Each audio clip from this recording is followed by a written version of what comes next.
Hartlike goeiemôre van my kant af weer eens. 'n Wonderlike voorreg om so saam met u te wees en mag die Here ook vir ons ryklik saam seën. Hierdie is 'n bond kiewit en hy het sy naam gekry juis van daardie harde geluid wat hy dan ook maak, soos wat daardie persoon wat so 'n hamer slaan. En hulle is redelik algemeen beskikbaar reg oor die land, sal jy hulle vind. Hulle het nie 'n probleem dat hulle moontlik sal uitsterf nie, maar tog is daar iets wat nogal baie uitstaande is van hulle, en dit is daardie aggressiewe houding en optrede, veral wanneer hulle neste het, en daardie kleintjies, en hulle sal dit teen alle koste probeer beskerm. Net so in ons geestelike lewe behoort dit te wees, as die woord sê in Johannes 10 vers 10, die dief kom net om te steel en te slag en te verwoes. Ek het gekom dat hulle lewe en oorvloed kan hê. Hier gaan dit juis oor dit wat die Here Jesus Christus vir ons kom bewerk het, en waarvan ook Paulus kon getuig het teenoor die Korinte gemeente in 2 Korintiërs 8 vers 9.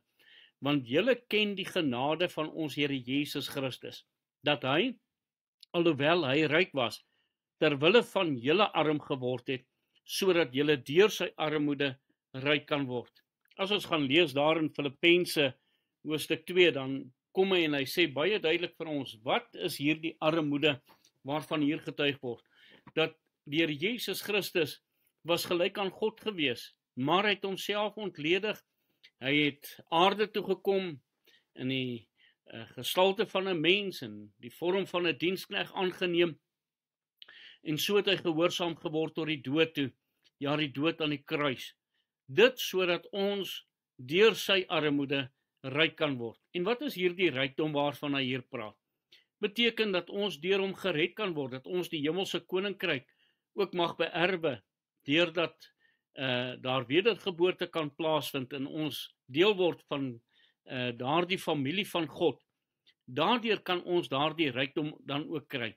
En dit skep vir ons ook daardie wonderlike voorreg om in hierdie verhouding waarin die Here Jesus Christus ons dan ook plaas, dat ons dan ook daardie wonderlike oorvloed en seëninge van God ook mag geniet. Matteus 20 vers 28, net soos die Seun van die mens nie gekom het om gedien te word nie, maar om te dien en sy lewe te gee as 'n losprys vir baie. So die Here Jesus Christus het juis na die aarde toe gekom om vir ons los te kan koop, sodat ons hierdie lewe ook mag geniet, hierdie ewige lewe, maar ook 'n oorvloedige lewe wat God vir ons bewerk het deur die Here Jesus Christus. Dit is hoekom hy gekom het, om dan ook vir ons te wys die voorbeeld van diensbaarheid. 2 Korintiërs 6 vers 4 sê, maar in alles beveel ons aan, as dienaars van God, met baie geduld en verdrukkinge, in node en benoudhede. Hier kom, sê Paulus aan hierdie gemeente ook, dat hulle dienaars van God is, en hulle was onder baie omstandighede gewees. En nou beskryf hy dit verder in vers 10, as hy sê, as bedroefdes, maar altyd opgeruim, as armes, maar wat baie ander ryk maak, as mense wat niks het nie, en tog alles besit.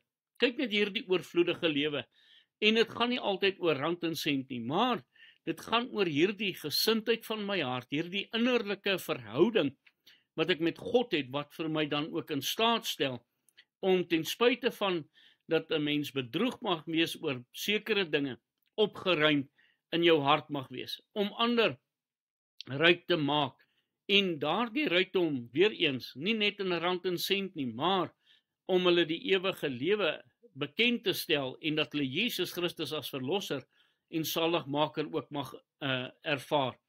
En soos hy sê, ons het niks hier op aarde nie, maar ons het alles in die hemel wat tot God terug ook mag dien. Dan was een keer hierdie gedagte gedeel, en het was vir my so kosbaar. Once a man was asked, what did you gain by regularly praying to God? The man replied, nothing, but let me tell you what I lost. Anger, ego, greed, depression, insecurity, and fear of death. Sometimes the answer to our prayers is not gaining but losing, which ultimately is the gain. So die Here Jesus Christus vir ons aan die kruis gesterwe, sodat ons hierdie oorvloed mag hê. Daardie dinge wat nie goed is nie, om dit af te lê en dan daardie heerlikheid van hom ook op te neem. Mag die Here ons daartoe in staat stel. Kom ons bid saam. Here, dankie dat u sterwe vir ons 'n oorvloedige lewe ook inhou en ons eer u daarvoor. Amen.